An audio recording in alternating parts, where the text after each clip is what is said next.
The new series name is What If Naruto Was in Aladdin Universe. So let's start the series. The sandstorm came without warning. Not natural. Too violent. Too sudden. The kind of storm that made old merchants cross themselves and whisper about jinns stirring the desert awake. It ripped across the dunes with teeth of grit and fury, swallowing the moonlight whole, turning the world into a screaming wall of brown. And in the middle of it, a boy fell from the sky. He hit the ground hard. Not with the graceful arc of a falcon, but the awkward, bone-jarring collapse of something that had no business being airborne in the first place.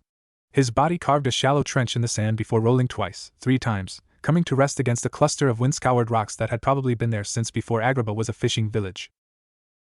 For a long moment, nothing moved. Then the boy's fingers twitched. Naruto Uzumaki's first conscious thought was that someone had replaced all his bones with hot coals. His second was that he couldn't hear anything except a high, thin ringing in his ears, like the sound his mother's, his, kitchen made when a pot was left on the fire too long. He tried to open his eyes. Sand immediately ground into them. Shit!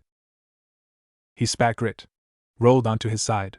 Vaguely, he registered that his hands were shaking. His chakra felt wrong, thin, stretched, like old rope that had been pulled too many times. The Kyuubi's presence was there, but distant, muffled, like hearing someone shout from behind a wall of water. What happened? The training ground. Sigh. Sakura's voice, sharp with worry. The scroll Kakashi had called. Too dangerous for anyone with survival instincts. Naruto had opened it anyway because when had that ever stopped him? There had been light. Too much light. A pulling sensation behind his navel, like someone had hooked him with invisible wire and yanked. And then... sand. He forced himself upright. The world tilted alarmingly, and he had to brace one hand against the rock to keep from face-planting again.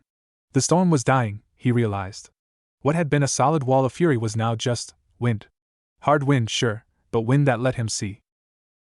See the desert. Endless. Moonlit. Sand stretching to horizons that didn't look right. The stars were wrong, scattered in patterns he didn't recognize, and the air smelled of dust and something dry, something ancient. Okay, Naruto said to no one. His voice came out hoarse. Okay. He did a quick inventory. Hatayite? Gone. He touched his forehead, felt the indent where the plate usually sat, but the cloth and metal were missing. His jacket was torn at the shoulder, the fabric frayed. His pouch was still there though. He patted his leg, felt the familiar weight. 3 shuriken. 1 kunai. A ration bar that had probably turned to dust. And his chakra. He reached for it, the way he'd reached for it 10,000 times before, and found it sluggish. Not gone, thank whatever gods were listening, not gone, but different. Like trying to run through water. The Kyuubi's presence hummed at the edge of his awareness, but when he tried to touch it, the fox pulled back. Not here, the voice came, faint and irritated. Whatever game you're playing, brat, I want no part of it. This place. The voice cut off. Naruto waited. Nothing. Great, he muttered. That's great. He pushed himself to his feet. His legs held barely. The desert stretched in every direction, dunes rolling like frozen waves under the moon. No village. No trees. No anything. He chose a direction and started walking. The sun came up 3 hours later. Naruto had stopped counting his steps somewhere around 2,000. His mouth tasted like sand. His eyes burned. The desert had transformed overnight from silver mystery to gold brutality, and he was starting to understand why Gaara had been the way he was. If he'd grown up in this, he'd have been angry too. He was considering whether eating the ration bar was worth the water he didn't have when he saw it. A wall. So tall it made the walls of Konoha look like garden fences. Gleaming gold in the morning light, with towers that pierced the sky and battlements that curved in ways he'd never seen before. A city sprawled beneath it, buildings packed tight together, domes and minarets, the distant glitter of a marketplace. Agrabah. He didn't know how he knew the name. It just appeared in his head, full and complete, like a word he'd always known but never spoken. Naruto laughed. It came out cracked and a little wild. Okay, he said. Okay. A city. I can work with a city. He started toward it. The guards found him 2 miles from the gates. They came on horses, beautiful animals with arched necks and braided manes, their hooves kicking up plumes of sand.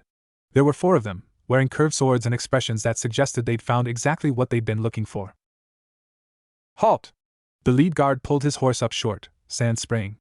By order of the Sultan, identify yourself. Naruto stopped. Held up his hands. The gesture was universal, he figured. I'm not looking for a fight. My name's Naruto Uzumaki, he said. I got lost. I need help. The guards exchanged looks. The lead one, a man with a heavy black mustache and eyes that had seen too many desert khans, studied him with open suspicion. Lost, the guard repeated. In the desert. With no supplies. No water. No. His eyes narrowed. No face. Naruto blinked. What? Your forehead. The mark. What tribe marks their slaves there? The question hit him wrong. I'm not a slave. I'm a ninja. From Konoha. Look, I don't know how I got here. There was a storm, and I fell and... Fell. The guard's voice went flat. From where? From. Naruto stopped. How did you explain a summoning scroll to someone who probably didn't know what chakra was? From the sky.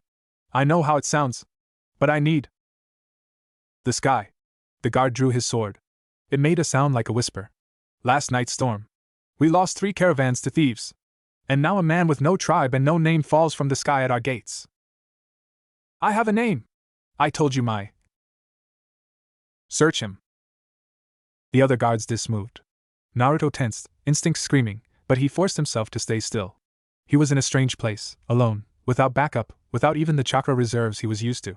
Starting a fight with the local authorities was probably not the smartest move. They found the shuriken first. Then the kunai. Then the ration bar, which one guard sniffed and then dropped like it might bite him. What are these? The lead guard held up a shuriken, turning it in the morning light. Some kind of throwing blade? Therefore, look, I'm not a thief. I'm not a threat. I just need to find a way home, and... A way home. The guard's eyes hardened. The thief we caught last night said the same thing. Before he tried to slit a merchant's throat. Naruto's stomach dropped. I'm not. You'll explain yourself to the captain. The guard gestured, and suddenly hands were on Naruto's arms, hauling him forward. If you're telling the truth, he'll release you. If you're not. The guard smiled. It wasn't a nice smile. The Sultan's dungeons have room for one more. The dungeons of Agrabah were, Naruto thought, significantly worse than the ones in Konoha. For one thing, they were hot. The heat was a living thing, pressing down from all sides, turning the air thick and stale. For another, they smelled, like old sweat and older fear, like things that had been left to rot in the dark. And for a third. Heard they caught another one. Naruto looked up from the floor of his cell. Through the bars, he could see a boy about his own age, leaning against the wall with the easy confidence of someone who'd spent a lot of time in exactly this position. Dark hair. Dark eyes. A vest that had probably been nice once, before it acquired its current collection of stains and tears. The boy grinned. It was a sharp grin, the kind that said, I know something you don't. Let me guess, the boy said. You're not a thief. You're not from around here. And you definitely didn't mean to end up in the palace dungeons at dawn. Naruto stared at him. How did you? Because I said the same thing yesterday. The boy's grin widened. Name's Aladdin. And you, my friend, have the worst timing I've ever seen. Aladdin, Naruto learned over the next several hours, was a professional at being in the wrong place at the wrong time. I wasn't even stealing, he said, sitting cross-legged against the bars of his own cell, which was 2 doors down from Naruto's. His voice carried easily in the close, echoing space. I was returning something. The merchant said his daughter was sick, and the medicine cost more than, look, the point is, I was doing a good deed. What happened? The merchant changed his mind about the price after I got the medicine. Decided I'd stolen it. Guards showed up before I could explain. Aladdin shrugged. They don't usually listen to the street rat anyway. Naruto leaned his head against the stone wall. The coolness felt good against his skull. That's really unfair. Aladdin laughed. It was a surprise sound, like he hadn't expected genuine outrage. You're new here, aren't you? That's how it works. Merchants have gold. Guards have swords. Street rats have. He gestured at himself. Charm. Good looks. A talent for finding trouble. I'm not new here. I mean, I am. I'm not from here at all. Yeah, I picked up on that. Aladdin's eyes tracked over Naruto's clothes, his face, the seal on his stomach that was hidden under his jacket, but somehow the other boy seemed to sense anyway. You talk different. Move different. And you have that look. What look? The look of someone who's used to being somewhere else. Aladdin's voice lost its teasing edge. I know it. I see it in the mirror sometimes. Naruto didn't know what to say to that. So he said nothing, just sat in the heat and the dark and listened to the distant sounds of the palace above them, footsteps, voices, the clatter of something that might have been dishes. After a long silence, Aladdin spoke again. Don't worry. They'll let you out eventually. The Sultan's not big on keeping prisoners, bad for trade, he says. Unless you actually did something. I didn't. I believe you. Aladdin said it simply. No hesitation. Falling from the sky is a weird thing to lie about. It's the truth. I know. Aladdin's voice went quiet. Because I've seen the other one. The one who fell before you. Naruto's head came up. What? But Aladdin didn't answer. He turned his face away, looking down the corridor toward the stairs that led up to the palace proper, and there was something in his expression that Naruto couldn't read. Something like fear. They came for him at midday. Naruto had dozed off against the wall, not quite sleeping, just hovering in that gray space between awake and unconscious, when the sound of keys rattled through the corridor. He was on his feet before his eyes were fully open, chakra flickering weakly in his chest. 3 guards. Different from the ones who'd caught him. These wore gold-trimmed uniforms and carried spears instead of swords. They moved with the precision of men who'd done this 100 times before. The captain wants to see you, the lead guard said. His voice was bored. Come quietly, and this goes easier. Naruto went. They led him up winding stairs, through corridors that grew progressively more ornate as they climbed. The stone walls gave way to painted plaster, then to tiles and patterns that made his eyes hurt, then to actual gold, leafwork and filigree, arches carved with words he couldn't read, windows that looked out onto a city that sprawled like spilled ink against the desert. It was beautiful. Overwhelming. Nothing like Konoha, with its green hills and wooden buildings and the smell of ramen from the corner stall. Naruto's chest ached suddenly. A deep, hollow ache that had nothing to do with the heat or his missing chakra. He shoved it down. Kept walking. The captain's office was in a tower overlooking the main courtyard. A circular room with windows on all sides, filled with maps and scrolls and the particular clutter of a man who'd spent his life organizing chaos. The captain himself was old, older than the third Hokage had been, with a face like cracked leather and eyes that had probably stopped being surprised by anything a long time ago. He was also, Naruto noticed, not alone. There was a woman standing by the window. Young, maybe a few years older than him, with dark hair that fell past her shoulders and clothes that looked like they cost more than everything Naruto owned. She was dressed in flowing turquoise silk, with gold bracelets that caught the light when she moved, and she was watching him with an expression that wasn't quite curious and wasn't quite hostile. It was something in between. Something like, I'm trying to decide if you're worth my time. The captain cleared his throat. This is the man my guards found at the gates this morning. Claims he fell from the sky during the storm. The woman's eyebrows rose. Just slightly. Fell from the sky. He says he's what was it, a ninja? The captain's voice dripped skepticism. From somewhere called Konoha. And the weapons? Throwing blades. Like nothing in our armories. The captain picked up the shuriken from his desk, spun it between his fingers with surprising dexterity. The metal's foreign. The craftsmanship is. He paused, searching for the word. Exceptional. The woman crossed the room. Her footsteps made no sound on the tiled floor, which Naruto noticed because he'd spent years learning to move quietly himself. She stopped in front of him, close enough that he could smell jasmine, the flower, he realized, not the person, and studied his face. Your eyes are blue, she said. Like that was important. Yeah. Naruto didn't know what else to say. I've never seen blue eyes before. Not like that. She tilted her head. And your hair. The color. Is that natural? Ah, yes? Why does that? You're not from anywhere near Agrabah. It wasn't a question. The clothes. The weapons. The way you stand. She glanced at the captain. He's not a thief. With respect, princess, the captain said, and Naruto's brain caught up with the word princess and stalled out completely. We can't be certain. I can. She turned back to Naruto. A thief caught at the gates would have a story. A good one. Local landmarks. Names of merchants who could vouch for him. This one doesn't even know enough to lie convincingly. Naruto found his voice. I'm not lying. No, she said. You're not. A pause. What's your name? Naruto Uzumaki. Naruto. She said it slowly, like she was tasting the syllables. That's a strange name. So is Princess. The captain made a choking sound. The woman, the princess, went very still. For a moment, Naruto thought he'd screwed up. Royals in the Land of Fire would have had him thrown back in the dungeon for less. But then the corner of her mouth twitched. Just barely. Just enough. You're either very brave, she said, or very stupid. Can I be both?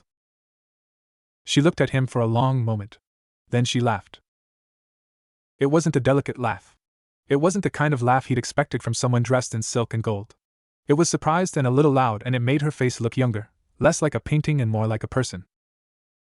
The captain looked like he'd swallowed his tongue. The princess, Jasmine, Naruto's brain finally supplied, that was her name, Princess Jasmine, waved a hand at the captain. Release him. He's not a threat. Princess, the Sultan will want to. The Sultan will want to meet him, Jasmine said. Someone who falls from the sky. My father will be fascinated. She looked at Naruto again, and her expression had shifted. Sharper. More intent. You're not from Agrabah. You're not from anywhere near Agrabah.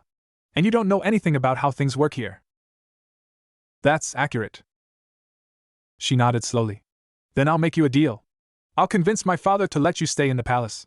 Give you time to recover. Figure out how to get home. A beat. In exchange, you tell me about where you're from. Everything. Why? The question came out more direct than he'd intended. Naruto saw the captain tense, saw his hand drift toward his sword, but Jasmine just looked at him. Because, she said, I've lived in this palace my whole life. I've read every book in the library. I've met every ambassador from every kingdom within 100 days' travel. Her voice was calm, but there was something underneath it. Something that sounded, to Naruto's ears, like loneliness. And I've never met anyone who fell from the sky before. Naruto thought about it.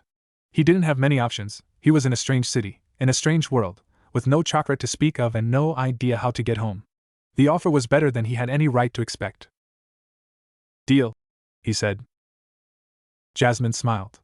It was a small smile, controlled, the kind of smile a princess was probably supposed to give.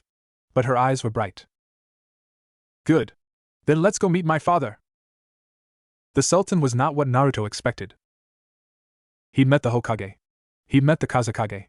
He'd met lords and daimyos and people who wore their authority like armor. The Sultan was none of those things.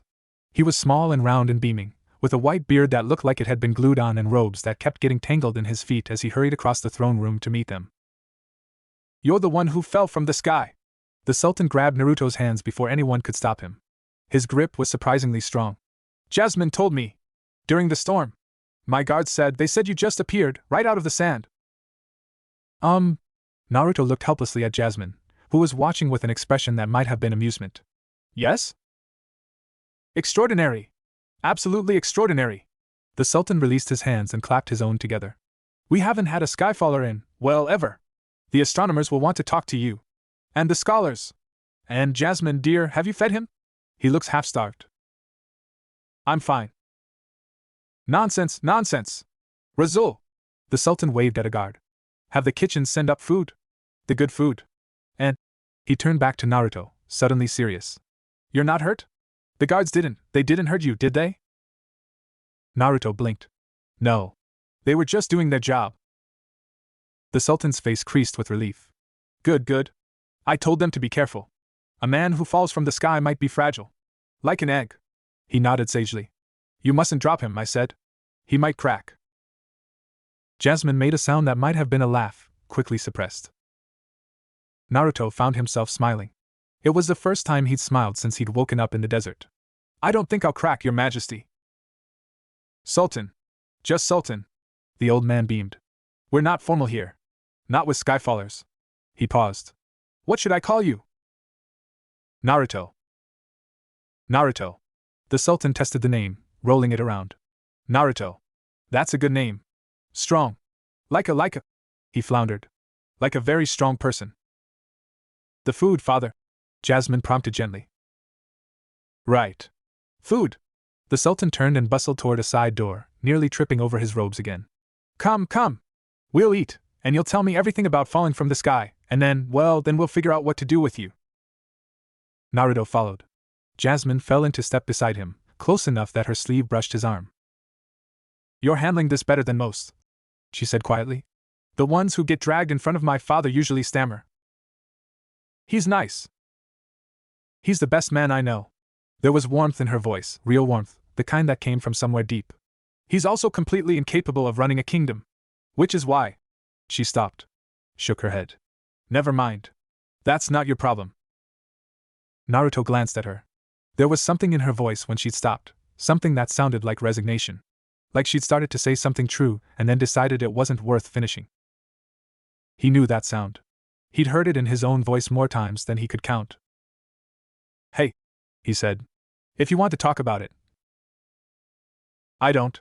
The words came fast. Too fast. Then she seemed to catch herself. "Thank you? But I don't." They walked in silence for a moment. Naruto noticed the way her hands were clasped in front of her, tight, knuckles white, like she was holding herself together by force. "Okay," he said. "But if you change your mind—" "I won't." "Still," he shrugged. "The offer's there." Jasmine looked at him. Really looked, the way she had in the captain's office, like she was trying to figure out what kind of person he was. "You're strange," she said finally. "So I've been told." She almost smiled. "I meant it as a compliment." They reached the dining room, a small one, Naruto guessed, by palace standards, which meant it was still big enough to fit his entire apartment in Konoha 3 times over. The table was already set, dishes covered with silver domes that steamed when servants lifted them. The food was like nothing he'd ever seen. Flatbreads and olives and something called hummus that turned out to be the most delicious thing he'd ever put in his mouth. Lamb that fell apart at the touch of a fork. Rice studded with almonds and dried fruit. And pastries, little honey-drenched things that made him close his eyes and make a sound that probably wasn't appropriate for dinner with royalty. The Sultan watched him eat with undisguised delight. "You like it? The cooks will be so pleased. They're always trying new recipes, but no one ever appreciates them properly. The merchants are too busy bargaining, and the guards are too busy guarding, and Jasmine—" He glanced at his daughter. "Jasmine picks at her food like a bird." "I eat plenty, father." "You eat like a bird," the Sultan repeated firmly. "A small bird. With a small appetite." Naruto looked at Jasmine's plate. It was barely touched. "So," the Sultan said, leaning forward with the enthusiasm of a man who'd been waiting all day to ask this question. "The sky. How did you fall from it?" Naruto set down his fork. He'd been expecting this question, but that didn't make it easier to answer. How did you explain chakra to people who didn't have it? How did you explain a world of ninja and tailed beasts and wars that never seemed to end? "I was training," he said slowly. "There was a scroll. I opened it when I shouldn't have. And then there was light, and then—" He spread his hands. "Sand?" The Sultan's eyes were wide. "A scroll. You fell from the sky because of a scroll." "It was a special scroll." "Extraordinary!" The Sultan clapped his hands. "A special scroll that makes people fall from the sky. Do you still have it?" "No. I don't know what happened to it. Probably got lost in the storm." "Lost? A scroll that makes people fall from the sky, and it's lost?" The Sultan looked genuinely distressed. "We must find it. Razul! Organize a search party." "Father." Jasmine's voice was calm, but there was an edge to it. "We don't even know where to look. The desert's huge. And if the scroll was with him when he fell—" She glanced at Naruto. "It could be anywhere." The Sultan deflated. "You're right. Of course you're right." He sighed. "Well, we'll just have to take care of you until you figure out how to get home. You can stay in the palace. We have rooms. Lots of rooms. Too many rooms, really." Naruto opened his mouth to protest. He'd been planning to find his way back to the city, maybe find Aladdin, figure things out from there, but something in Jasmine's expression stopped him. She was watching her father with an expression he couldn't quite read. Not sad exactly. Something more complicated than sad. Something that looked like love and frustration and fear all mixed together. "I don't want to impose," he said instead. "Nonsense! We have 100 empty rooms. 112, if you count the ones in the East Wing, but we don't count those because the plumbing's unreliable." The Sultan waved a hand. "You can have one of the good ones. The ones that face the gardens. Jasmine, will you show him?" Jasmine hesitated. For a moment, Naruto thought she was going to say no. But then she nodded. "Of course, father." The gardens were beautiful. That was Naruto's first thought as they stepped out onto a balcony that overlooked the palace grounds. The sun was setting, painting everything in shades of orange and pink, and the gardens below were a maze of flowers and fountains and trees that he couldn't name. A breeze drifted through, carrying the scent of jasmine, the flower, definitely the flower this time, and something else. Something sweet. It's pretty, he said. Then, because he'd spent enough time around Sakura to know that pretty was rarely the right word. Really pretty. Like something out of a story. Jasmine leaned against the balcony railing. Her sleeves caught the wind, billowing out behind her. My mother planted them. Before she died. A pause. I was 6. I'm sorry. She shrugged. It was a small movement, controlled, but Naruto caught the tension in her shoulders. It was a long time ago. That wasn't true. Naruto knew it wasn't true, because he knew what it was like to lose someone and have people tell you it was a long time ago like that was supposed to make it hurt less. But he didn't say anything.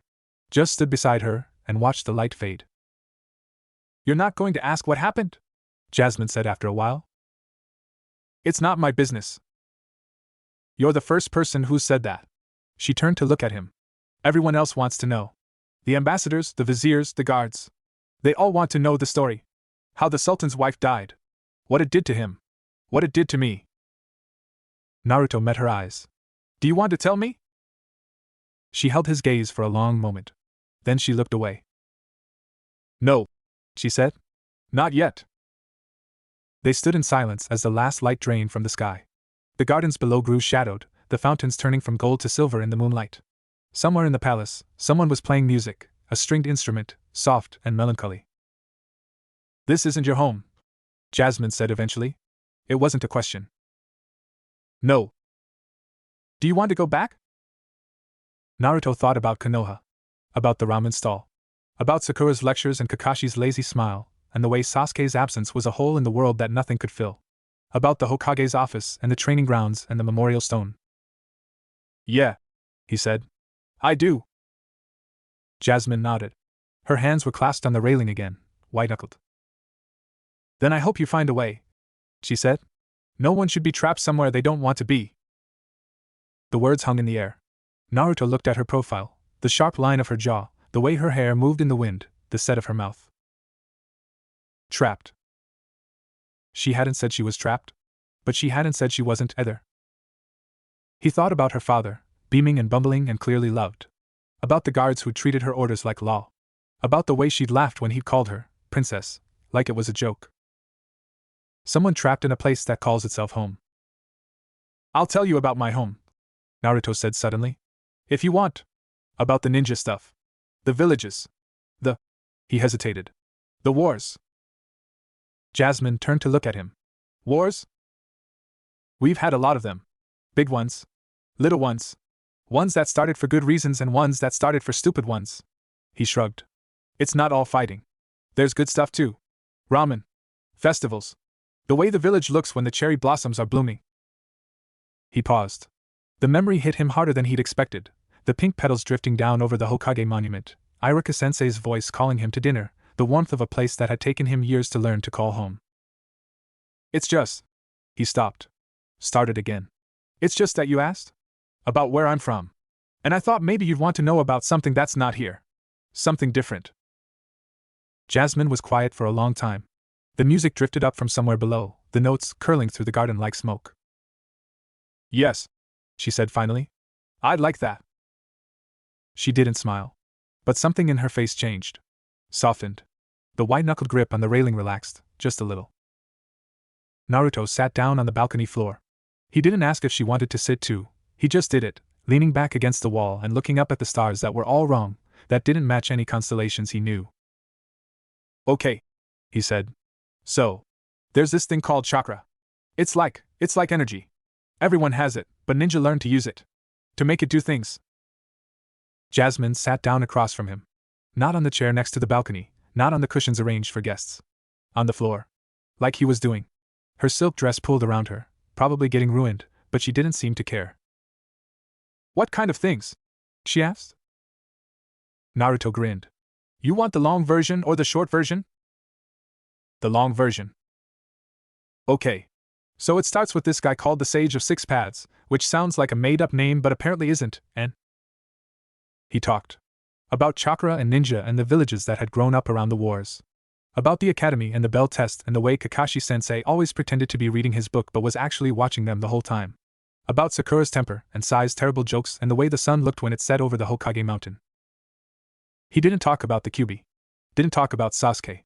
Didn't talk about the things that still hurt too much to say out loud to someone he just met. But he talked about enough. Jasmine listened. She didn't interrupt, didn't ask questions, just sat there with her arms wrapped around her knees and her eyes on his face. The moonlight moved across her features as he talked, silvering her hair, catching on the gold of her bracelets. When he finally ran out of words, the music had stopped and the garden below was dark. That's... Jasmine's voice was quiet. That's a lot. Yeah. Naruto rubbed the back of his neck. I didn't mean to talk that much. I just... No. She shook her head. I'm glad you did. She looked at the sky. The stars were bright here, clearer than they ever were in Konoha, scattered across the darkness like someone had thrown a handful of salt. You really think you can get back? She asked. I have to. The words came out harder than he'd intended. He softened them. I have people there. People who need me. Jasmine nodded slowly. I understand. She did, Naruto realized. She understood exactly what it meant to have people who needed you, people who were counting on you, people who would wait for you even when you weren't sure you could come back. He saw it in the way she looked at the palace behind them. At the lights in the windows, the silhouette of the towers, the whole vast weight of a kingdom that she carried whether she wanted to or not. You should get some rest, Jasmine said, rising. Her dress rustled as she stood, and she brushed off the dust with a practicality that seemed at odds with her silk and gold. Tomorrow, I'll introduce you to the scholars. Someone might know something about your situation. Thanks. Naruto got to his feet. For tonight. He gestured vaguely. Listening. Jasmine smiled. It was different from her earlier smiles, smaller, maybe, but more real. Good night, Naruto. She walked back into the palace, her footsteps quiet on the tiles. Naruto watched her go, watched the way her silhouette disappeared into the lamplight, and tried to ignore the strange tightness in his chest. He was going home. He had to go home. His friends were waiting. His village was waiting. But standing in the garden of a palace that wasn't his, looking at a sky full of stars he didn't recognize, he couldn't quite shake the feeling that something had started tonight. Something he hadn't planned for. Something he wasn't sure he could stop. The first week in Agrabah was a blur of heat and confusion and moments that felt like they belonged to someone else's life. Naruto woke on his first morning in the palace to sunlight streaming through windows made of actual colored glass, throwing patterns of blue and red across a bed so large he could have rolled from one end to the other without falling off. He lay there for a long moment, staring at the ceiling, which was painted with scenes of falcons and gardens, and something that might have been a prince fighting a giant snake, and tried to remember where he was. Then the previous day came crashing back. The sandstorm. The guards. The dungeon. The girl with the sharp eyes and the voice that sounded like she'd learned to keep it calm through sheer force of will. He sat up so fast his head spun. Right, he said to the empty room. Different world. Got it. A servant appeared at the door, summoned by some mechanism Naruto didn't understand, and offered to bring him breakfast. He accepted, mostly because his stomach was making sounds that suggested it was about to declare war on his spine, and spent the next 20 minutes exploring the room. It was ridiculous. That was the only word for it. The bed alone could have fit his entire apartment in Konoha. There was a wardrobe filled with clothes he didn't recognize, long vests and loose pants and fabric that felt like water when he touched it. A desk with paper so fine it was almost translucent. A balcony that looked out over the city, all domes and minarets and the distant glitter of the sea. And everywhere, gold. Gold on the window frames. Gold on the light fixtures. Gold woven into the carpet in patterns that made his eyes cross if he looked at them too long. Okay, Naruto said to the morning. Okay. I can work with this. He couldn't work with this. He had no idea what he was doing. But saying it out loud made him feel slightly less like he was drowning. Breakfast was brought by a procession of servants who seemed deeply confused by his presence. They set out dishes of flatbread and honey, dates stuffed with almonds, yogurt so thick it was almost solid, and a drink that tasted like rose petals and made his tongue tingle. He was halfway through his third flatbread when there was a knock at the door. Come in. Jasmine entered. She was dressed differently today, simpler clothes, blue pants and a white tunic, her hair pulled back from her face. She looked less like a painting and more like a person. You're awake, she said. Yeah. Naruto held up a flatbread. I can see that. There was something in her voice that might have been amusement. Are you ready to meet the scholars? Naruto swallowed. Scholars? My father was serious. He's already assembled everyone who's ever written about travelers from other worlds. Which isn't many, but…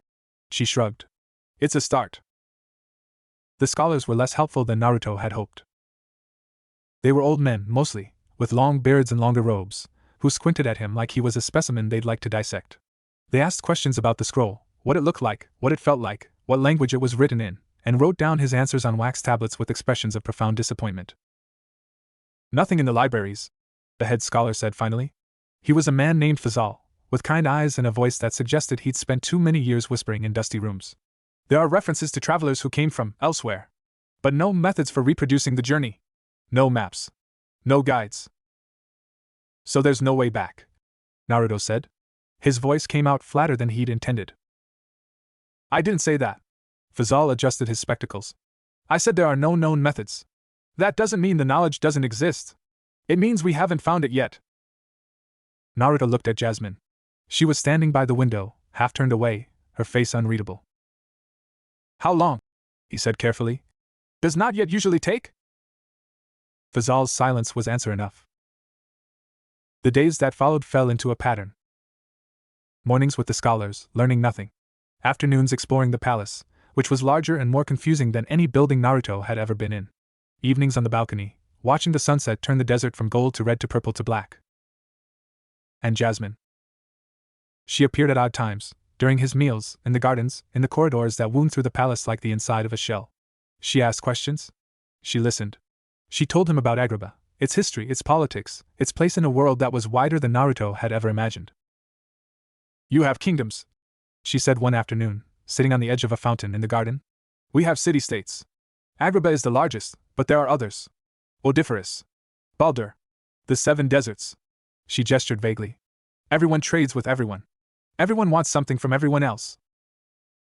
And you're the princess. And I'm the princess. Her voice was neutral, but her hands tightened on the edge of the fountain. Which means when the other city-states want something, they come to me. Naruto sat down beside her. The water from the fountain splashed his feet, cool against his skin. What do they want? Marriage, she said it flatly. Alliances. A way to control Agrabah without conquering it. A pause. Jaffer thinks I should choose one. A prince, I mean. Someone who can stabilize the kingdom. Jaffer? My father's vizier. Her voice went cold when she said the name. He's been advising my father for years. Since before my mother died. She looked at the fountain. He's very good at getting what he wants.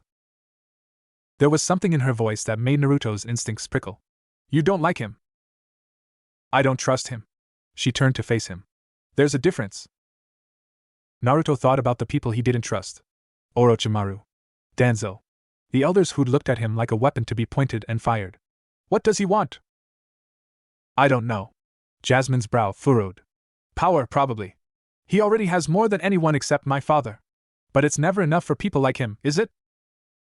No, Naruto thought. It never was. He met Jaffer 3 days later. Naruto was in the library, a vast, circular room filled with scrolls and books and the smell of old paper, when the door opened and a man walked in. Tall. Thin. Dressed in black and red, with a beard that was pointed like a blade and eyes that seemed to catch the light in the wrong way. Ah, the man said. The Skyfaller. Naruto's hand moved instinctively toward his kunai before he caught himself. There was something about this man that made every survival instinct he had start screaming. Jaffer, he said. He kept his voice even. Indeed. Jaffer smiled. It didn't reach his eyes. I've been meaning to introduce myself. The Sultan speaks highly of you. As does the princess. Naruto didn't respond. He was watching the way Jaffer moved, too smooth, too controlled, like a snake coiling before it struck. You're a long way from home, Jaffer continued. He drifted closer, his robes whispering against the floor. I've read the scholars' reports. Fascinating. A world of warriors who can walk on water and breathe fire. He tilted his head. Is it true? Some of it. And the scroll that brought you here, you've had no luck finding it? No. Jaffer's smile widened. A shame. I would have been very interested in examining it. He stopped a few feet away, close enough that Naruto could smell something metallic under the perfume he wore. Tell me, Naruto, if you could get home tomorrow, would you? The question hit harder than it should have. Yes. Without hesitation? Naruto opened his mouth to say yes again. But something stopped him. An image of Jasmine, sitting on the edge of the fountain, her hands white-knuckled on the stone. Of the Sultan, beaming at him over breakfast. Of Aladdin, grinning in the dark of the dungeon. Yes, he said. But the word came out slower than he'd intended. Jaffer's eyes glittered. Interesting. He left without another word. Naruto stood in the library for a long time after the door closed, trying to figure out why his skin was crawling. The dreams started that night. Not the Kyuubi, that presence was still distant, muffled, like a voice from behind a door. These were different. Fragments. Images that didn't make sense. A desert at night. Stars that moved in patterns he didn't understand. A cave, gaping open like a wound in the earth. A lamp. Gold. Old. Waiting. And a voice, whispering words he couldn't quite hear. He woke gasping, tangled in sheets that were too soft, too smooth, too much. His heart was pounding. His hands were shaking. Just a dream, he told the empty room. Just a... But his voice sounded wrong. Hollow. He didn't sleep again that night. The days blurred together after that. Naruto learned the palace's rhythms, the way the morning light hit the central courtyard, the sound of the fountains changing as the day wore on, the particular silence that fell during the afternoon prayer. He learned the names of the servants, the guards, the endless parade of advisors and viziers and functionaries who kept the kingdom running. He learned Jasmine. Not all at once. In pieces. The way she frowned when she was thinking. The way she laughed when she thought no one was watching, a real laugh, not the careful sound she made in public. The way she talked about her mother sometimes, in fragments that she always cut off before they became complete. You don't have to stop, he said one evening. They were on the balcony again, watching the stars come out. Talking about her. If you want to. Jasmine was quiet for a long time. When she spoke, her voice was different. Softer. She used to bring me here. When I was little. She'd point out the constellations. Tell me the stories behind them. A pause. I don't remember the stories anymore. Just the feeling. Of being small. Of being safe. Naruto looked up at the stars. Still wrong. Still unfamiliar. But he was starting to know them now. The hunter. The veil. The three sisters. Jasmine had taught him. What was her name? Jamila. The word came out like a breath. It means beautiful. It fits. Jasmine looked at him. Something flickered in her expression, surprise maybe. Or something else. You don't know that. You never met her. I know you. Naruto said it without thinking. And you're beautiful. So it fits. The silence that followed was different from their usual silences. Heavier. Charged with something he didn't have a name for. Jasmine looked away first. Her hands were clasped in her lap, fingers intertwined. You shouldn't say things like that, she said quietly. Why not? Because... She stopped. Shook her head. Because it's not appropriate. You're a guest in the palace. I'm the princess. So? So there are rules. Her voice was tight.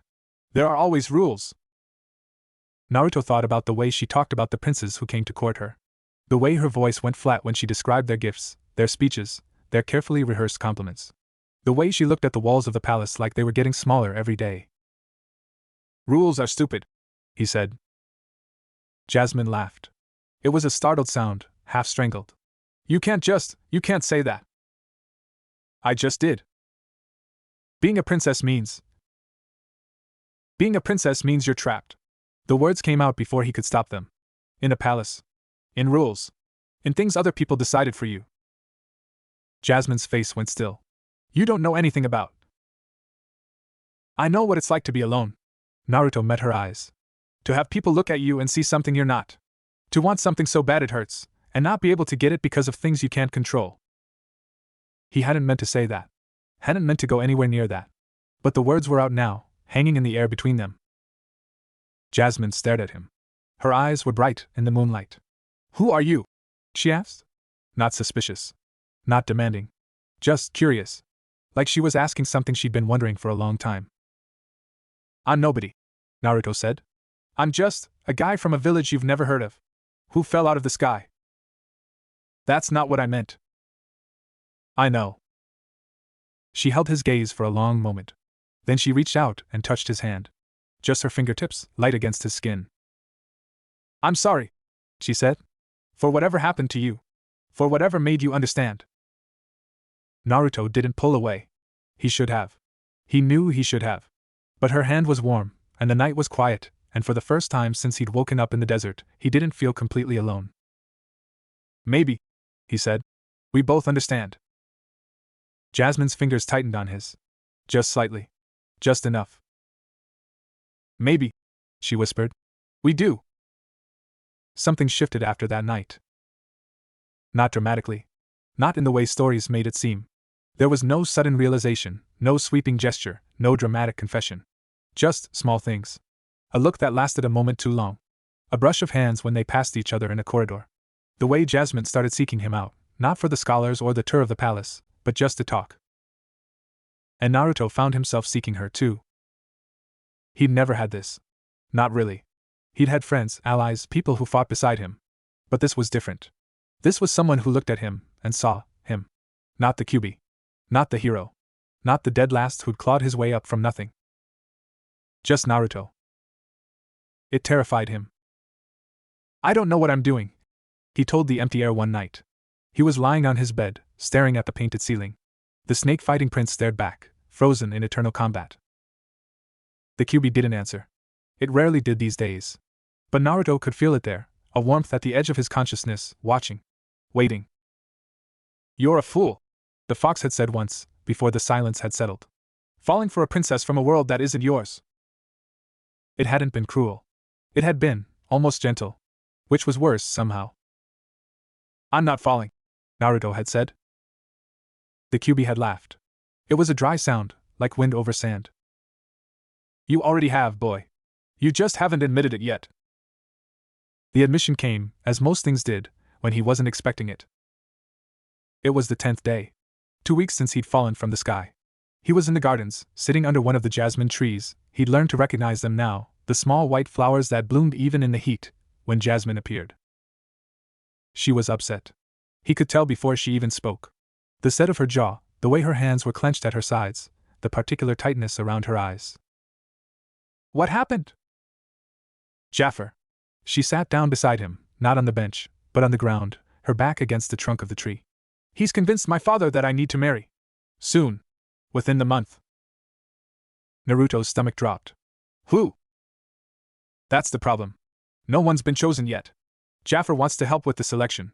She laughed, but there was no humor in it. He's been bringing princes to the palace for months. Men who see me as a prize. A way to get Agrabah's gold. I'm sorry. It's not your fault. She pulled a flower from the tree, twirled it between her fingers. I knew this would happen eventually. I just thought. She stopped. It doesn't matter what I thought. Naruto watched her. Watched the way she held the flower, so careful, like she was afraid of breaking it. What if you didn't have to marry anyone? He asked. What if you could just be? Jasmine looked at him. That's not how it works. Who says? My father. Jaffer. The law. 100 years of tradition. She tossed the flower aside. Everyone says. But what if they're wrong? She stared at him. For a moment, something sparked in her eyes, anger maybe, or hope, or both. They're not wrong, she said finally. They're just the way things are. That doesn't mean it's right. Jasmine was quiet for a long time. When she spoke again, her voice was different. Quieter. Less certain. You really believe that? She said. That things could be different. I have to believe it. Naruto looked at the sky. The sun was setting, painting the clouds in shades of orange and pink. If I didn't, I would have given up a long time ago. What made you keep going? When you wanted to give up? He thought about it. About Irika, standing between him and Mizuki. About Sakura, her hand on his arm after the fight with Sasuke. About Kakashi, pretending to read his book but always there. People, he said. People who believed in me. Even when I didn't believe in myself. Jasmine nodded slowly. She was looking at her hands now, at the gold bracelets that caught the fading light. "I've never had that," she said. "People who believe in me. Not really. My father loves me, but he doesn't see me. He sees the daughter my mother wanted him to raise." A pause. "And everyone else sees the princess. The title. The position."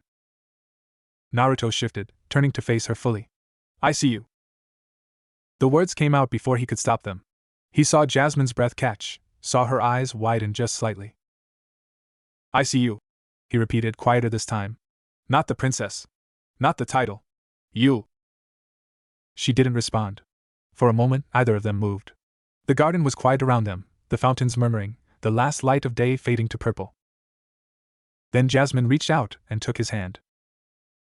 Her fingers were cool against his skin. She didn't say anything. She didn't need to.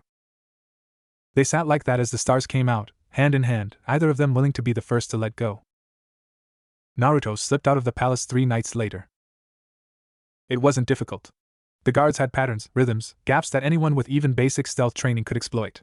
He learned to move silently years ago, learned to be where no one expected him to be, learned to disappear into shadows that didn't exist in the 2 bright halls of the palace. He needed air. Space. A reminder that there was a world outside the gold and silk and the way Jasmine's hand felt in his. The city at night was different from the palace. Louder. Rougher. More alive. The streets were narrow here, twisting between buildings that leaned against each other like old friends, and the air smelled of spices and sweat and something that might have been cooking oil. Naruto let his feet carry him where they wanted. Past stalls that were shuttered for the night, past doorways where families sat together eating dinner, past a fountain where children were still playing despite the late hour. He was so focused on taking it all in that he almost didn't notice the figure following him. Almost. Naruto turned down an alley, moved quickly, and caught the tail in a dead end before they could react. "Okay," he said, pressing the figure against the wall. "Who are you and why are you following?" He stopped. The figure was grinning at him. "Hey, Skyfaller," Aladdin said. "Nice to see you out of the dungeon." Aladdin led him to a rooftop. It was one of the highest in the city, a flat space where laundry lines crisscrossed overhead, and someone had left a pile of cushions that probably belonged to a merchant who wouldn't miss them. The city sprawled below them, a maze of light and shadow, and beyond it the desert stretched to the horizon, dark and endless. "You're not very good at being subtle," Aladdin said, settling onto a cushion. "I've been watching you for 3 blocks. You walk like a soldier. Everyone looks at you." "I'm not a soldier." "No, you're a ninja." Aladdin said the word like it was a joke. "Which is just a soldier with a fancier name." Naruto sat down across from him. "Why were you following me?" "Curiosity." Aladdin shrugged. "A Skyfaller escapes from the palace in the middle of the night? That's interesting. Skyfallers don't usually go looking for trouble. They're usually looking for a way out." Naruto's eyes narrowed. "What do you know about Skyfallers?" "Nothing." Aladdin's grin faded. "But I know people. And you." He tilted his head, studying Naruto's face. "You're not looking for a way out. Not really. You're looking for something else." "What makes you say that?" "Because if you wanted to leave, you'd be gone. The palace isn't that hard to escape." Aladdin's voice was matter-of-fact. "I've done it plenty of times. But you're still there. Still in the palace. Still." He paused. "Still with the princess." Naruto went very still. "What do you know about that?" "I know she comes to the market sometimes. Disguised. Thinks no one recognizes her." Aladdin's mouth quirked. "I've talked to her a few times. She's different. From what you'd expect." Something in Naruto's chest loosened. "She is. She's also in danger." The words hit like a punch. "What?" Aladdin's expression had gone serious. "The vizier. Jaffer. He's been looking for something. Something old. Something in the desert." He lowered his voice, even though there was no one around to hear. "The merchants talk. They say he's been asking about the Cave of Wonders. About the lamp." Naruto remembered his dream. The cave. The lamp. The voice whispering words he couldn't hear. "What lamp?" "I don't know exactly. Something about a djinn. A wish." Aladdin shrugged. "It's probably nothing. Merchants make up stories to sell goods. But," he hesitated, "Jaffer's been spending a lot of time with the princess lately. Pushing her to marry. And the princes he's been bringing to the palace, they're not the kind of men who care about anything but power." Naruto's hands clenched into fists. You think he's using her? I think Jaffer doesn't do anything without a reason. Aladdin met his eyes. And I think the princess is smarter than anyone gives her credit for. Which means she's a threat to him. The words hung in the air. Naruto thought about Jasmine's face when she talked about Jaffer, the coldness, the fear she tried to hide. Thought about the way the vizier had looked at him in the library, like he was a specimen to be studied. I need to know more, he said. About the cave. About the lamp. About anything Jaffer might be planning. Aladdin raised an eyebrow. And why should I help you? Because you're the one who told me about it. Because you've been watching Jaffer. Because… Naruto paused. Because you said Jasmine was different. And I think you meant it. For a moment, Aladdin just looked at him. Then he laughed, shaking his head. You're not what I expected, Skyfaller. He stood, brushing off his vest. All right. I'll help. But on one condition. What? When you figure out how to get home. Aladdin's voice was steady. You take me with you. Naruto stared at him. Why would you want to leave? Aladdin looked out at the city below them. The lights flickered, thousands of them, each one a story he probably knew. There's nothing for me here, he said. No family. No future. Just the streets and the guards and the same day over and over again. He glanced at Naruto. You know what that's like. Being somewhere you don't belong. Naruto did know. Better than Aladdin could guess.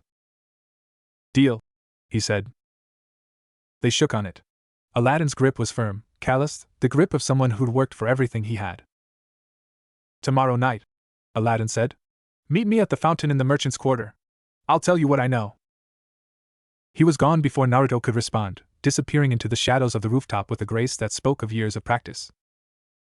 Naruto sat alone for a long time, looking at the city, looking at the desert, looking at the stars that still didn't look right. In danger. He thought about Jasmine's hands, white-knuckled on the fountain's edge. Her voice, flat and cold when she said Jaffer's name. The way she'd looked at him in the garden, like she was asking him to see her. He wouldn't let anything happen to her. He couldn't. The next night, Naruto slipped out of the palace again. It was easier this time. He knew the guards' patterns now, knew which corridors were empty at which hours, knew where the shadows pooled deep enough to hide a man. He moved through the palace like water through cracks, silent, invisible, gone before anyone thought to look. The fountain in the merchant's quarter was easy to find. It was the only one still running at this hour, a circle of pale stone in the center of a square that was empty of everything but moonlight. Aladdin was already there, sitting on the edge, tossing a piece of bread to a stray cat that watched him with suspicious eyes. You're late, Aladdin said. You're early. Aladdin grinned. Fair point. He gestured for Naruto to sit. I found out more about Jaffer. About what he's looking for.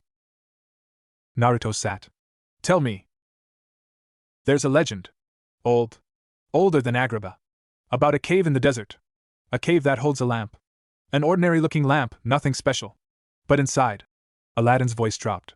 Inside is a jinn. A genie. One who grants wishes. Naruto remembered his dream. The lamp, old and waiting.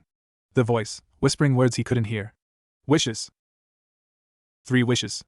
Unlimited power. Anything you can imagine. Aladdin's expression was grim. Jaffer's been looking for this cave for years. Sending expeditions into the desert. Interviewing guides. Offering rewards to anyone who can find it. He paused. He's getting close. I heard he's found someone.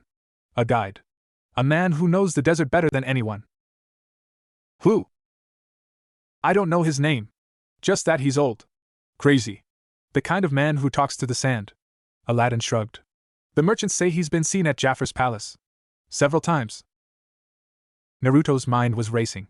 If Jaffer got this lamp, got these wishes, why does he need Jasmine? If he wants power, why push her to marry? Aladdin's expression flickered. That's the thing.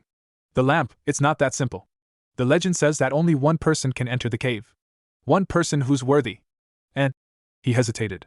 And that person has to be of royal blood. Or someone the cave deems a diamond in the rough. Someone who doesn't know their own worth. The words echoed in Naruto's head. Diamond in the rough. But Jasmine is royal. The only child of the Sultan. If Jaffer controls her, controls who she marries, then he controls access to the cave. Aladdin's voice was hard. He doesn't want her for himself. He wants to use her to get what he really wants. Naruto stood. His hands were shaking, he realized. With anger. With fear. With something he couldn't name. I have to tell her. Aladdin grabbed his arm. Wait. You can't just walk up to the princess and tell her father's vizier is looking for a magic lamp. Why not? Because she'll think you're crazy. Because Jaffer will find out you know. Because… Aladdin's grip tightened. Because if Jaffer thinks you're a threat, he'll get rid of you. And I don't mean throw you in the dungeon. Naruto met his eyes. I don't care. Of course you care. Aladdin's voice was sharp. You care about her. That's why you're not thinking straight. The words hit home. Naruto forced himself to stop, to breathe, to think. What do you suggest? Aladdin released his arm. We need more information. I'm going to find this guide. Talk to him. Find out what Jaffer's planning. He glanced at the palace, visible above the rooftops. You need to watch Jasmine. Keep her safe. And… He paused. Be careful. Jaffer has eyes everywhere. If he finds out what you are, what you can do. He doesn't know anything. Yet. Aladdin's expression was grim. But he's watching. And he's patient. They stood in silence for a moment. The stray cat had finished the bread and was washing its face, unconcerned by the weight of the conversation happening above it. When do you leave? Naruto asked. Tomorrow. At dawn. There's a caravan heading into the desert. I know the guide. He owes me a favor. Aladdin smiled, but it didn't reach his eyes. 3 days. Maybe 4. When I come back, I'll have answers. Naruto nodded. Be careful. I'm always careful. Aladdin's grin returned, sharp and quick. It's the rest of the world that's reckless. He disappeared into the shadows, leaving Naruto alone with the fountain and the cat and the weight of everything he'd learned. Jasmine. He had to tell her. Aladdin was right. He couldn't just walk up and say her vizier was hunting for a wish-granting jinn. But he had to tell her something. Had to warn her. Had to make sure she was safe. He started back toward the palace, moving through the darkened streets with a new urgency. The moon was high overhead, casting long shadows that seemed to move with him, watching. When he reached the palace walls, he paused. There was a light in one of the windows. Jasmine's window. He could see her silhouette against the curtains, pacing back and forth. He stood there for a long time, watching her shadow move behind the glass, and tried to figure out how to tell her that the man she'd known since childhood was planning to use her to claim a power that could destroy everything. The light went out. Naruto climbed the wall and slipped back into the palace, his mind racing with plans that kept falling apart before he could finish them. The next morning, Naruto found Jasmine in the gardens. She was sitting under the jasmine tree, reading from a scroll that she rolled up quickly when she saw him coming. Her eyes were red-rimmed, like she hadn't slept. You're up early, she said. So are you. She didn't respond. Just looked at the scroll in her hands, her fingers tracing the edges. What's that? Naruto asked, sitting down beside her. Nothing. The word came out too fast. She saw his expression and sighed. It's my mother's letters. To my father. Before they were married. Naruto looked at the scroll. The ink was faded, the edges worn. What do they say? She was scared. Jasmine's voice was soft. She didn't want to marry him. She barely knew him. Her father arranged it for an alliance. And she stopped. Swallowed. She talks about feeling trapped. About wanting to run away. But she didn't. No. She stayed. And she loved him. In the end. Jasmine's hands tightened on the scroll. But she never forgot what it felt like. To have no choice. Naruto sat with that for a moment. The garden was quiet around them, the fountains murmuring, the first rays of sunlight filtering through the leaves. Jasmine, he said. I need to tell you something. She looked at him. Her expression shifted, something alert in her eyes. What is it? He opened his mouth. The words were there, ready. Jaffer is planning something. He's looking for a lamp. He wants to use you. But then he saw her face. The exhaustion. The fear she was trying so hard to hide. And he couldn't. Not yet. Not when she was already carrying so much. Nothing, he said. He reached out, took her hand. I just wanted to say that whatever happens, I'm here. Okay? Jasmine stared at him for a long moment. Then she squeezed his hand. Okay, she said. They sat together as the sun rose, hand in hand, either of them speaking. But Naruto could feel the weight of what he hadn't said pressing against his chest. And he knew, with a certainty that settled into his bones like cold water, that time was running out. The days after Aladdin left for the desert were the longest of Naruto's life. He went through the motions, breakfast with the Sultan, afternoons with the scholars, evenings on the balcony with Jasmine. But his mind was elsewhere. In the desert, with Aladdin. In a cave that existed only in legends. In a future where Jaffer held power that no one person should have. And in the space between the palace and the city, where his feelings for Jasmine were becoming something he couldn't ignore. It was the small things that got to him. The way she laughed when he told her about the time Sai had drawn a picture of Kakashi that looked more like a potato than a person. The way she leaned into him when they sat together on the balcony, her shoulder against his, close enough that he could feel her warmth through his jacket. The way she looked at him sometimes, when she thought he wasn't watching, like she was trying to memorize his face. He was falling for her. He knew it. Had known it since that night in the garden, when she'd taken his hand and the world had seemed to stop. But knowing it and admitting it were two different things. You're thinking about her again. Naruto looked up from his breakfast. The Sultan was watching him with an expression that was far too knowing for someone who spent most of his day getting tangled in his own robes. What? No. I was thinking about. The princess, the Sultan said cheerfully. My daughter. Jasmine. He leaned forward, conspiratorial. You get a look on your face when you think about her. Like a cat who's found a very interesting fish. Naruto choked on his flatbread. It's all right. The Sultan waved a hand. I'm not angry. It's good that someone looks at her like that. The princes she meets, they look at her like she's a horse they're thinking of buying. It's terrible. She's not a horse. No, she's not. The Sultan's expression softened. She's my daughter. And she deserves someone who sees her. Not the title. Not the kingdom. He looked at Naruto. Someone like you. Naruto didn't know what to say. His face felt like it was on fire. I can't. You can't stay. The Sultan nodded, his voice gentle.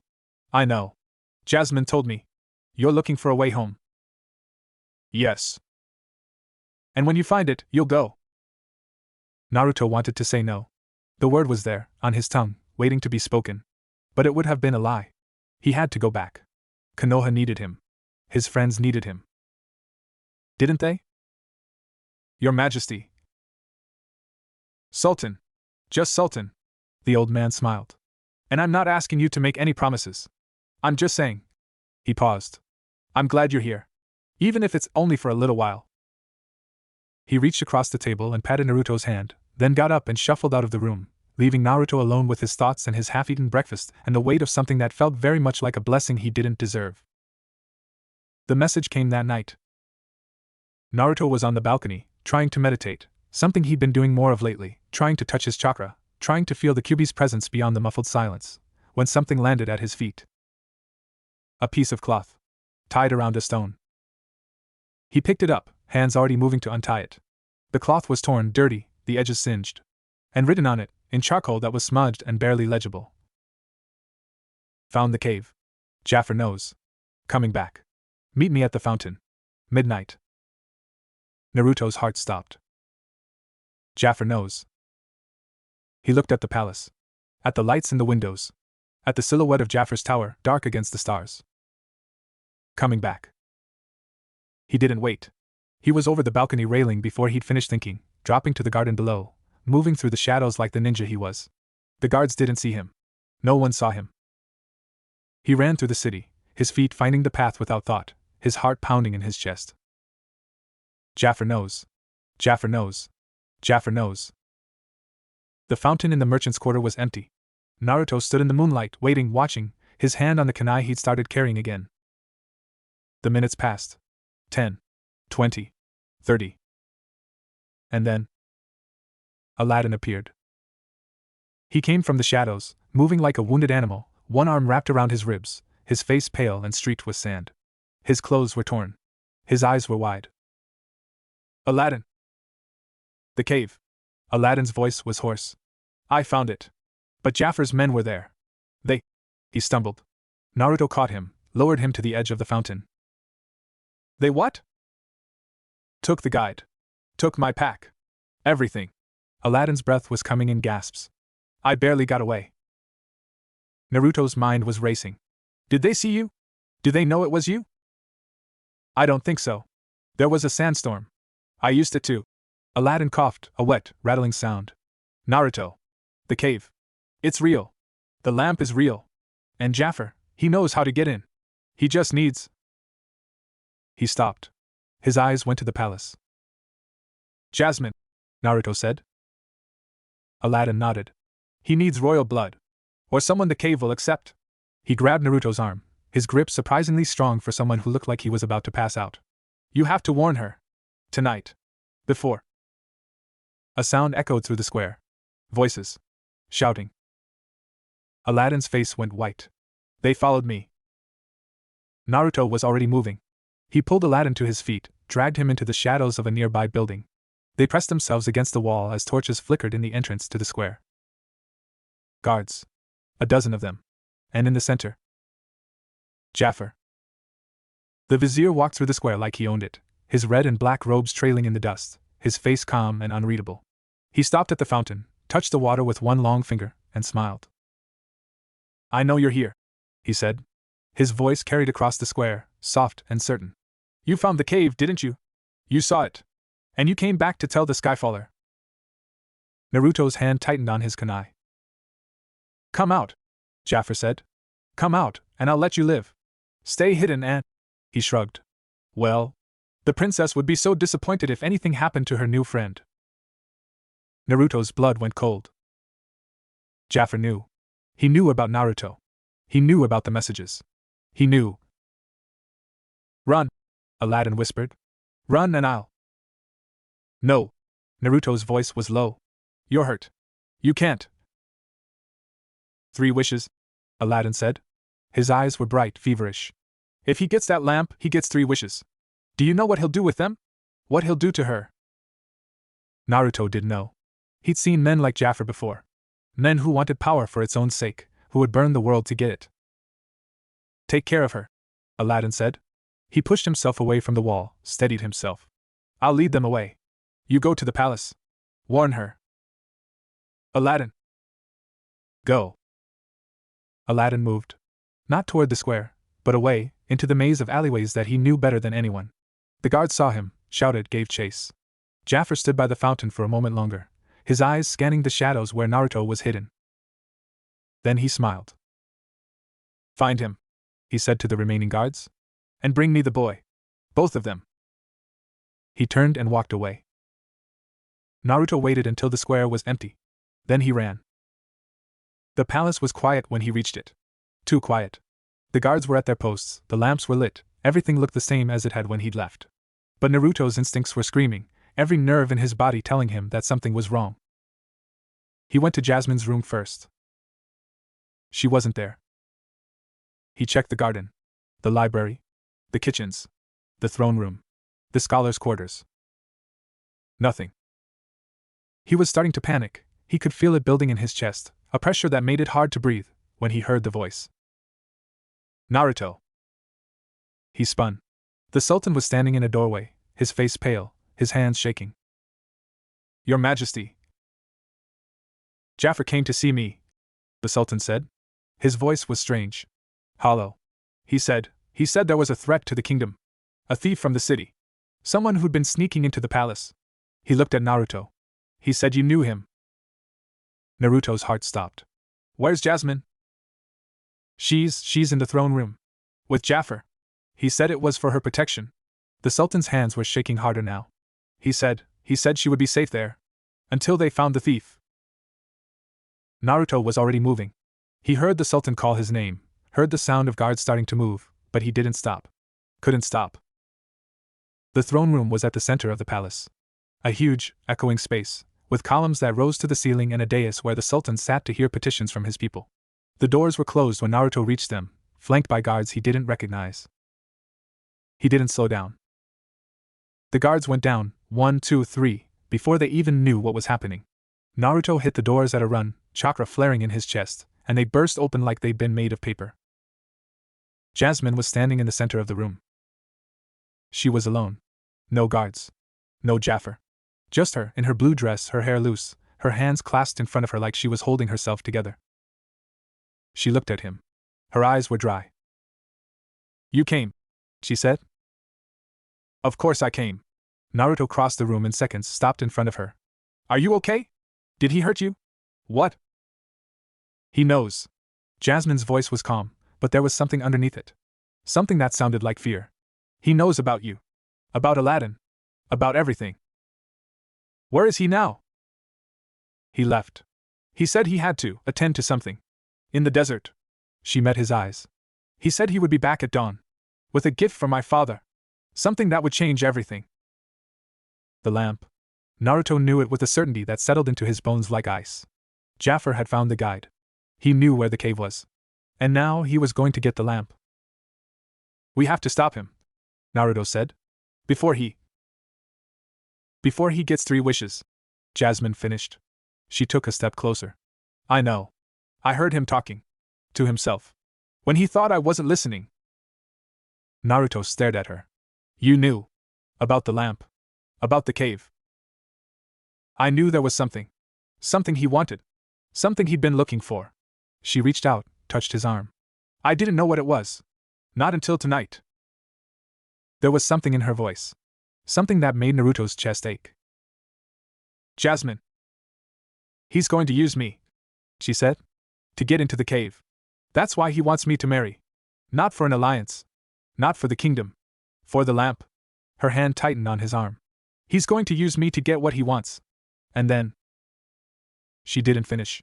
She didn't need to. Naruto covered her hand with his. "I won't let him." "How?" Her voice cracked. "He has the guards. He has my father. He has everything. And you." She stopped. Swallowed. "You can't even use your powers here. I've seen you. You can't make the copies you told me about. You can't walk on water. You can't." "I can fight." Naruto's voice was steady. "I've fought things worse than Jaffer. I've fought monsters. Demons. Things that would make your vizier run screaming." He cupped her face, made her look at him.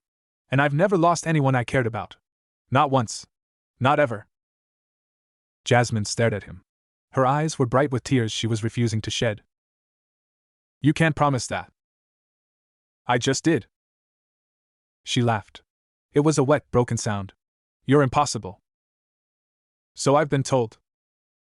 They stood there for a moment, foreheads almost touching, breathing the same air. Naruto could feel her heartbeat through his palms, fast and strong and so human. "I'm scared," Jasmine whispered. "Me too." "You don't look scared." "I'm good at hiding it." He pulled back, just enough to see her face. "But I'm scared. Because if something happens to you." He couldn't finish the sentence. The words wouldn't come. Jasmine reached up, touched his face. Her fingers were cool against his skin. "Nothing's going to happen to me," she said. "Because you're going to be there. Right?" Naruto leaned into her touch. "Right." They stayed like that for a long moment, 2 people holding onto each other in the middle of a throne room that suddenly seemed very empty. Then Naruto stepped back. "We need to move," he said. "If Jaffer's going to the cave, we need to get there before he does. Or," he thought quickly, "we need to be ready when he comes back." Jasmine's expression hardened. "What do you have in mind?"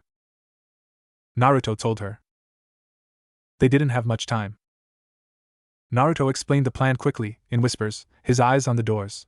Jasmine listened without interrupting, her face growing more serious with each word.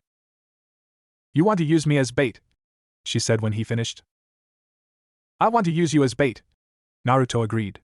"But I'm going to be there. Every second. I'm not letting him touch you." Jasmine was quiet for a moment. Then she nodded. "What about Aladdin?" Naruto's chest tightened. "I don't know. He was hurt. Jaffer's guards were after him. He's in the city. The lower levels. There are places Jaffer's men don't go." Jasmine's voice was certain. "He'll be there. Waiting." "How do you know?" "Because I've talked to him. Before you came." She met Naruto's eyes. "He's the one who told me about the lamp. About the cave. Months ago." Naruto stared at her. "You knew." "I knew there was something Jaffer wanted. Something he was looking for. I didn't know what it was until tonight." She touched his arm again. Aladdin told me? In the market. When I went in disguise. But you didn't tell anyone. Who would I tell? My father? Her voice was bitter. He trusts Jaffer. He's trusted him for 20 years. And the guards, they answered to Jaffer now. I couldn't. She stopped. I couldn't do anything. I was trapped. Naruto thought about all the times he'd seen her in the palace. The way she walked the corridors like a prisoner in a beautiful cage. The way she looked at the walls, at the windows, at the sky. You're not trapped now, he said. We're going to stop him. Together. Jasmine looked at him for a long moment. Then she smiled. It was a small smile, fragile, but it was real. Together, she agreed. They found Aladdin where Jasmine said he would be. The lower levels of the city were a maze of tunnels and passages, old stone that had been there since before Agrabah was a city. People lived here, the ones who couldn't afford the light, the ones the city preferred to forget. They moved in the shadows, silent and watchful, and they didn't ask questions. Aladdin was in a room carved from the rock itself, a space that might once have been a cellar or a tomb. There were blankets on the floor, a small fire in a brazier, and the smell of herbs that someone had used to treat his wounds. He was awake when they found him. Just barely. You came back, he said. His voice was weak, but his eyes were sharp. I told you to run. You told me to warn Jasmine. Naruto knelt beside him, checked his ribs. They were bruised, maybe cracked, but not broken. I did. Aladdin's gaze shifted to Jasmine, standing in the doorway. Princess. Aladdin. She moved to his side, her expression softening. You're hurt. I've been worse. He tried to grin, winced. Probably. Jasmine looked at Naruto. We need to get him somewhere safe. Somewhere Jaffer won't find him. There's a place, Aladdin said. Deeper in the tunnels. No one goes there. Not even the guards. He tried to sit up, failed. But you need to go. Jaffer will be back at dawn. You need to be ready. We're not leaving you. Naruto's voice was firm. You have to. Aladdin grabbed his arm. I'll be fine. I know these tunnels. I've been hiding in them since I was a kid. He smiled, and for a moment he looked like the boy Naruto had met in the dungeon. You go stop the crazy vizier. I'll be here when you're done. Naruto hesitated. He didn't want to leave Aladdin alone. But the boy was right. Jaffer would be back soon, and they needed to be ready. Promise me, he said. Promise me you'll be here. Aladdin's smile softened. I promise, Skyfaller. Naruto helped Jasmine to her feet. They stood in the doorway for a moment, looking back at Aladdin, who was already drifting off to sleep. He's brave, Jasmine said quietly. He's an idiot, Naruto said. But yeah, he's brave. They left the tunnels and made their way back to the palace. The hours before dawn were the longest of Naruto's life. He and Jasmine prepared. She went to her father, told him what Jaffer had planned. The Sultan's face had crumpled, disbelief warring with something that looked like recognition, the recognition of a man who'd been blind for too long. I trusted him, the Sultan whispered. After your mother died, I trusted him with everything. Father. I should have listened to you. He took Jasmine's hands in his. I should have listened. It's not too late. Jasmine squeezed his hands. We can still stop him. The Sultan looked at Naruto, standing in the doorway. His eyes were red, but his voice was steady when he spoke. Protect her, he said. Whatever happens, protect her. Naruto nodded. I will. He meant it. More than he'd ever meant anything. They waited in the throne room. Jasmine sat on the dais, in the chair that was usually her father's. She wore her finest dress, gold and turquoise, the one she wore for official ceremonies. Her hair was pinned up, her bracelets gleaming in the lamplight. She looked like a queen. Naruto stood in the shadows behind the throne. He could feel his chakra, thin and weak, but there. Waiting. And in his chest, the Kyuubi stirred. This is a trap, the fox said. Its voice was clearer than it had been in days. You're walking into a trap. I know. You could die. I know. She could die. Naruto's hands tightened on his kunai. That's not going to happen. The Kyuubi was silent for a moment. Then it laughed, a dry, rasping sound. You really love her. Naruto didn't answer. He didn't need to. The doors opened at dawn. Jaffer walked in like he owned the place. His robes were dusty from the desert, his hair wind-tangled, but his smile was the same, smooth, confident, the smile of a man who had everything he wanted. He was holding something. A lamp. Small. Unassuming. Made of metal that might have been gold once, before years of sand and wind had worn it smooth. It looked like nothing. Like something you'd find in a merchant's stall, priced at a few coppers. But Naruto could feel it. Even from across the room, he could feel it. Power. Old. Vast. Waiting. Princess. Jaffer stopped in the center of the room, his eyes fixed on Jasmine. I trust you slept well. Where's my father? Resting. He had a long night. Jaffer's smile widened. I told him I would handle things. He was very agreeable. Jasmine's hands tightened on the arms of the chair. What do you want, Jaffer? What I've always wanted. He held up the lamp, turning it so it caught the light. Power. Control. The things that should have been mine long ago. You're a vizier. You have power. I have scraps. Jaffer's voice sharpened. I have the leftovers of a man who can barely tie his own shoes. I've spent 20 years running this kingdom, and for what? So he can sit on his throne and be loved. So you can walk around like you're something special? He was moving now, pacing in front of the dais, the lamp held tight in his hand. But that ends today. With this lamp, with the power inside it, I can have everything. The throne. The kingdom. The world. He stopped, looked up at Jasmine. All I need is for you to do one thing for me. Jasmine's voice was steady. I won't help you. You won't have a choice. Jaffer raised the lamp. Genie! I command you to appear. Nothing happened. Jaffer frowned. Rubbed the lamp. Genie! I said. You said appear? The voice came from everywhere and nowhere, filling the room like smoke. But you didn't say please. Light exploded from the lamp. It was blinding, overwhelming, a whirlwind of color and sound that made Naruto throw up an arm to shield his eyes. When he looked again, the room had changed. There was a figure standing in front of Jaffer. Tall. Blue. Made of smoke and light, and something that might have been starlight. He was grinning, a grin that split his face from ear to ear, and his voice when he spoke was like thunder and laughter all at once. 10,000 years! The genie boomed. 10,000 years in a lamp, and this is the first thing I get? A dusty throne room and a guy with a beard that looks like a snake? He looked around, his eyes landing on Jasmine. Ooh, a princess! Now we're talking! Jaffer's face had gone white. I command you. To do what? Grant wishes? That's the gig, yeah? But there are rules, pal. Rules. The genie held up 3 fingers. 3 wishes. Can't kill anyone. Can't make anyone fall in love. Can't bring back the dead. And, he grinned again. You have to say please. I am your master. You're a guy who rubbed a lamp. That makes you my temporary boss, not my master. The genie's voice hardened. And if you want me to do anything, you're going to ask nicely. Got it? Naruto watched from the shadows, his mind racing. This was the power Jaffer had been hunting. This creature of smoke and light, an ancient power. And Jaffer thought he could control it. He was wrong. Naruto could see it in the genie's eyes, the intelligence, the will, the sheer weight of something that had existed before this kingdom was a name in the sand. But Jaffer didn't see it. Or he didn't care. Fine, Jaffer said through gritted teeth. My first wish. Make me Sultan. The genie's expression flickered. Sultan? That's your first wish? Not immortality? Not unlimited wealth? Not Sultan. Now. The genie shrugged. Your funeral, pal. He snapped his fingers.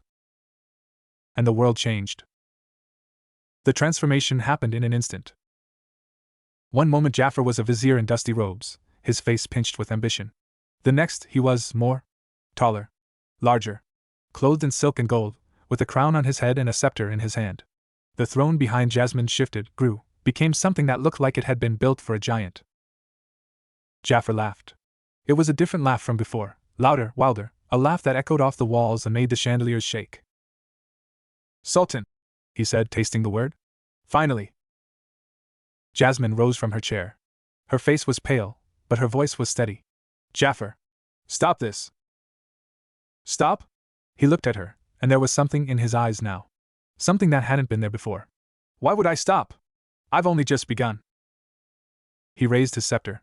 The doors to the throne room burst open, and guards poured in, not the Sultan's guards, but Jaffer's, men in black armor who moved with the precision of soldiers. Take her, Jaffer said. The princess will be staying with us. As my guest. The guards moved toward Jasmine. Naruto stepped out of the shadows. Nobody touches her. Jaffer's eyes found him. And for a moment, just a moment, something flickered in the vizier's expression. Not surprise. Recognition. The Skyfaller, Jaffer said. I was wondering when you'd show up. Let her go. Or what? You'll fight me? With what power? Jaffer laughed. I've seen you, boy. I've watched you these past weeks. You can barely summon enough of your little tricks to light a candle. And here. He gestured at the lamp, still glowing faintly in his hand. I have a genie. Naruto didn't answer. He was already moving. The first guard went down before he could draw his sword. The second followed. The third, Naruto was faster than he'd been in weeks, his chakra flaring, his body moving with a precision that came from years of training. But there were more. Always more. And Jaffer was watching, his smile growing as Naruto fought.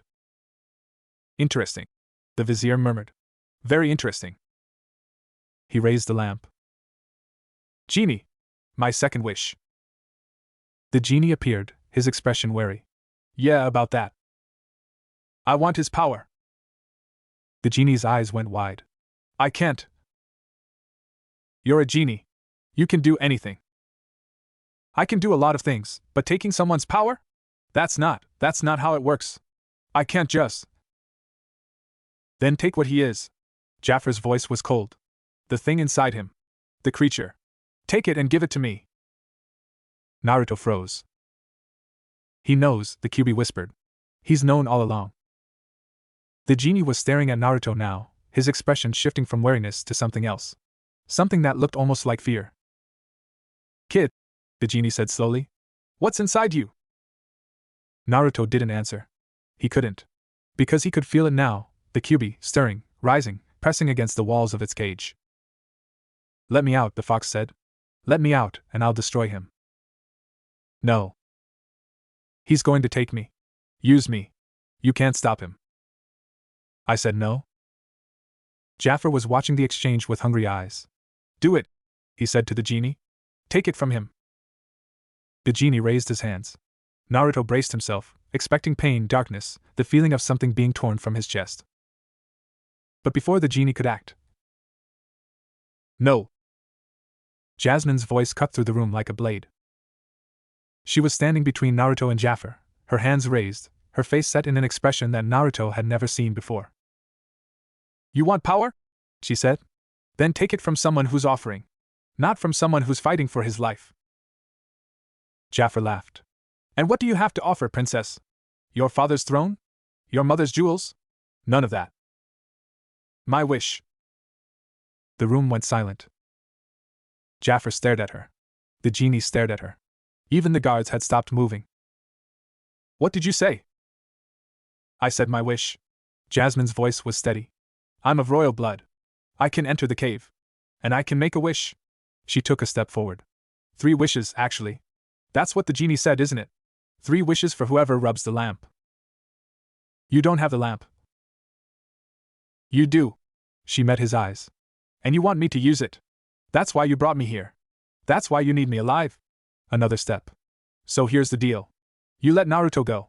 You leave Agrabah. And in exchange, I'll use my wish to give you whatever you want.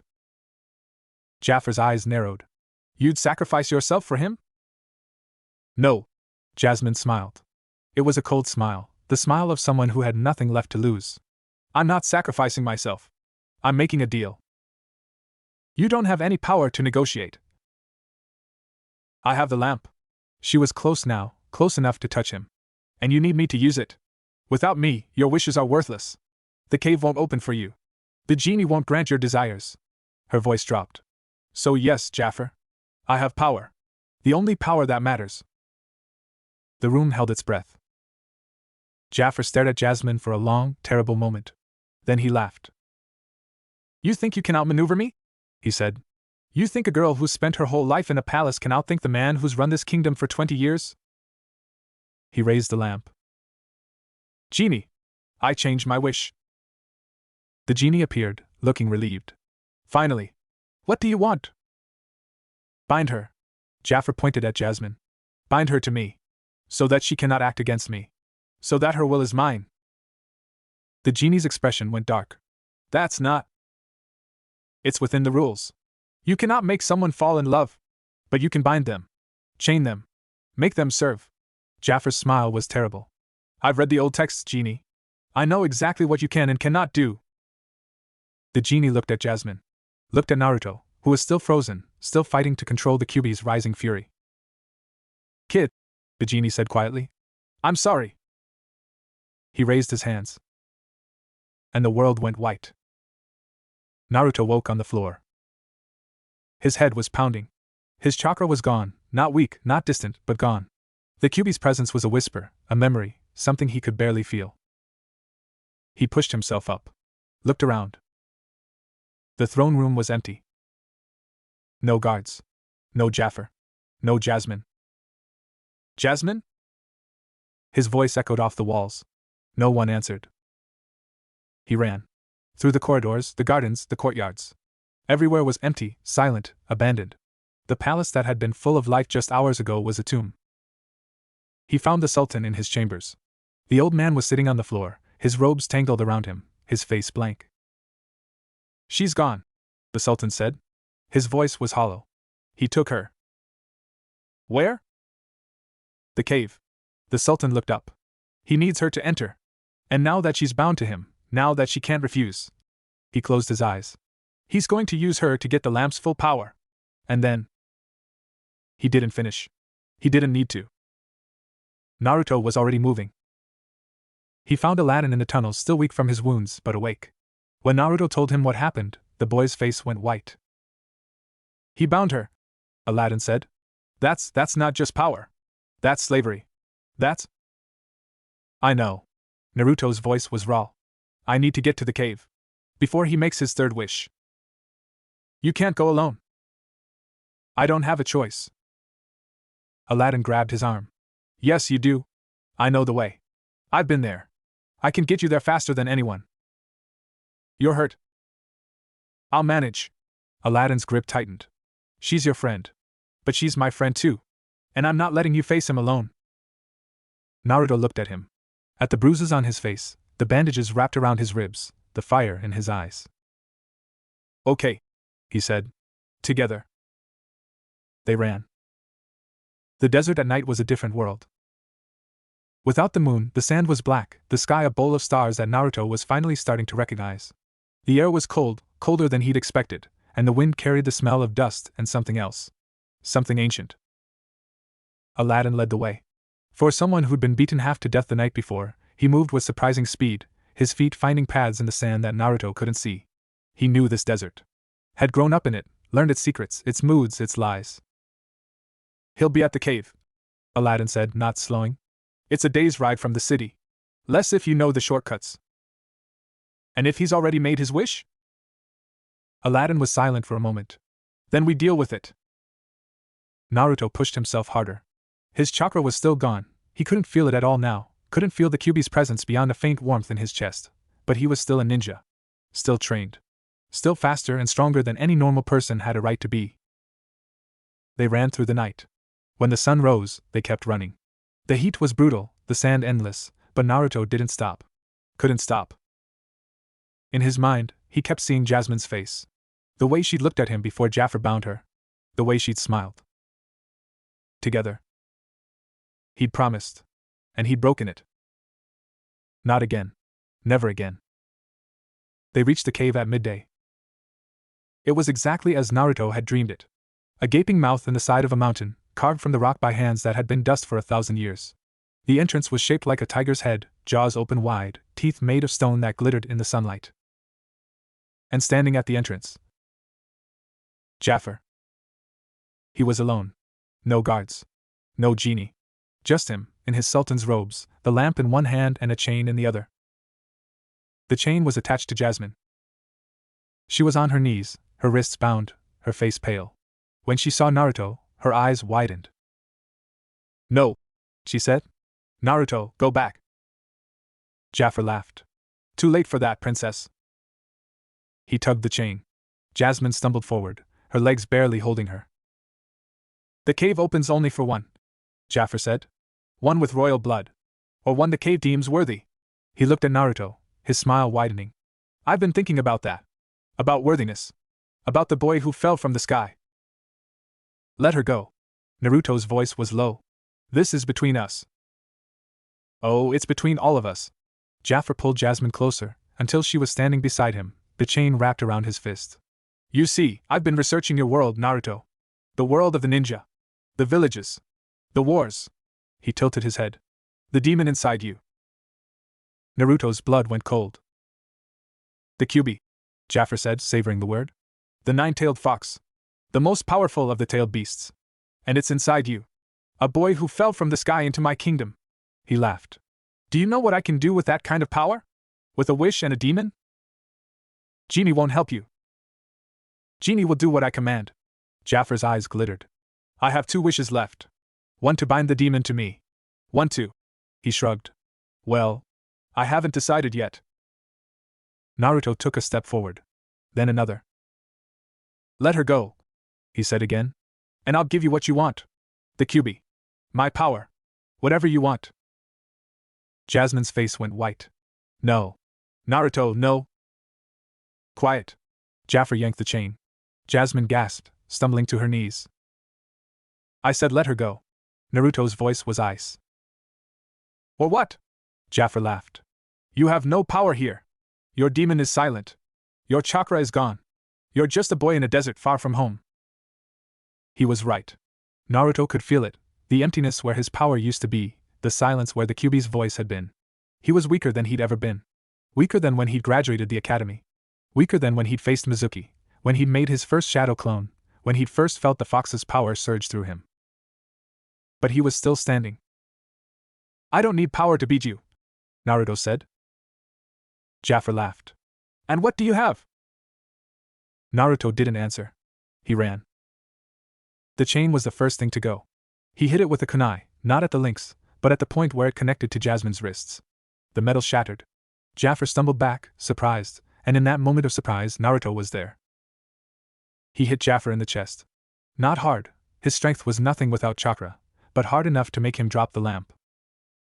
It fell to the sand with a soft thud. For a moment, no one moved. Then Jaffer screamed. You fool! Do you know what you've done? He lunged for the lamp. Naruto was faster. He grabbed it, felt it warm in his hands, felt something stir inside it, something vast and ancient and waiting. Genie, Naruto said. I wish. No! Jasmine's voice cut through the chaos. Naruto, don't. He'll take it. He'll take the wish and use it. Don't. Naruto looked at her. At the bruises on her wrists, the fear in her eyes, the way she was holding herself like she expected to be hit. I wish, he said, that you were free. The lamp flared.